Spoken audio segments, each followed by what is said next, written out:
Hi! ஒரு முக்கியமான பதிவு பார்ப்போமா? என்னன்னா, இப்ப கடையிலேருந்து காய்கறி வாங்கிட்டு வந்ததும், நம்ம வந்து இந்த புதினா தழையெல்லாம் கிள்ளிட்டு, அந்த காம்ப நட்டு வைப்போம். அது நல்லாவே துளிர் விட்டுருக்கும். நானும் அத வந்து வளர்த்துருக்கேன். நல்லா சூப்பரா அருமையா வளர்ந்து வரும். ஆனா, அந்த கொத்தமல்லிய வந்து வேரோட தான் குடுக்குறாங்க. ஆனா, அத கட் பண்ணிட்டு வச்சு வச்சு வளர்த்தா வளருமா? அப்படின்னு சொல்லிட்டு எனக்கு ஒரு டவுட் இருந்துச்சு. அத நான் வந்து முயற்சி பண்ணி பார்க்கலான்னு முடிவு பண்ணிட்டேன். இது வந்து 2 நாள் ஆகுது.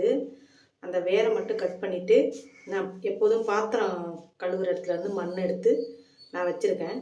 எங்கள் ஏரியா ஃபுல்லாக வந்து மணல் தான். அதனால் வெறும் மணலை வச்சாலும் வளரும். இருந்தாலும் செடிகளுக்கு வந்து சத்து தேவை இல்லையா? அதனால் நான் பாத்திரம் கழுவுற இடத்துல காய்கறி வெட்டுற குப்பையும் சரி, சோறு வடிக்கிற தண்ணியும் சரி, அரிசி கழுவுற தண்ணி எல்லாமே அந்த இடத்துல தான் ஊற்றுவேன். ஏன்னா அந்த இடத்துல வாழை மரம் இருக்குது, சில கன்றுகளும் இருக்குது. அதனால் வளரட்டும் அப்படின்னு சொல்லிட்டு எல்லாத்தையும் நான் அதுலேயே அந்த அங்கே என் அக்காட்ட சொல்லிட்டேன், எதையுமே நீ வந்து வெளியில் போடாத, செடிக்கு போட்டு அதுக்கே உரமாயிடும் அப்படின்னு சொல்லிட்டேன். நான் ஏற்கனவே வந்து இப்போ நான் வந்து இதை நான் டப்பாவில் வச்சுருக்கேன். இதில் வந்து ஒரு செடி ஒன்று வாங்கிட்டு வந்தேன், பூச்செடி. அதை எடுத்து கீழே வச்சுட்டேன். ஆனால் அது வாடி போச்சு.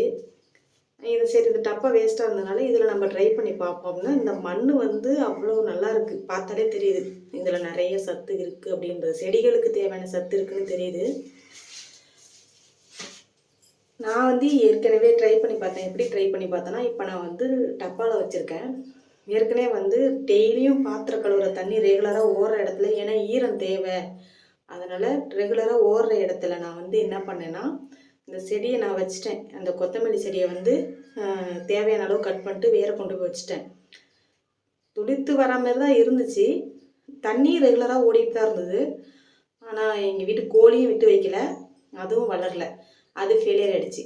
சரி, அப்புறம் நான் யோசனை பண்ணேன், நம்ம வந்து ஒரு சின்னதாக தொட்டியில் வச்சு நம்ம வளர்த்து பார்ப்போம் அப்படின்னு சொல்லிட்டு முடிவு பண்ணி தான் இப்போ நான் அதை டப்பாவில் வச்சுருக்கேன்.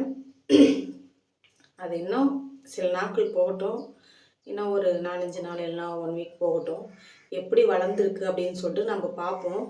இப்போ விதை போட்டு வளர்த்தோம் அப்படின்னா அதுக்கு 1 வாரம் 2 வாரம் டைம் எடுக்கும். இதுனா கொஞ்சம் குயிக்காக நமக்கு வளர்ந்துரும்ல.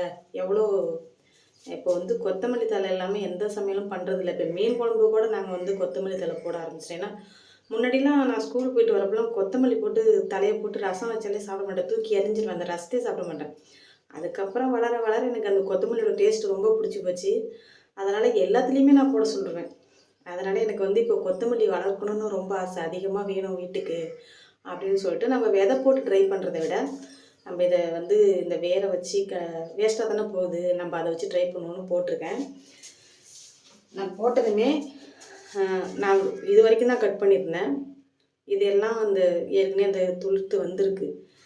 நான் கட் பண்ணும்போது இதோட தான் கட் பண்ணேன். இது வேரோடு இருக்கிறதுனால சீக்கிரமாகவே இது துளுர்த்து வந்துருச்சு. சரி, இன்னும் இது எந்த அளவுக்கு சூப்பராக வருது அப்படின்னு பார்க்கணுன்னு எனக்கு ஆசை. நம்ம முயற்சி பண்ணி பார்ப்போம் அப்படின்னு சொல்லிட்டு, சரி அதை ஒரு பதிவாகவும் போட்டுருவோம். இன்னும் 1 வீக் கழித்து இது எப்படி வளர்ந்துருக்குன்னு நான் சொல்கிறேன்.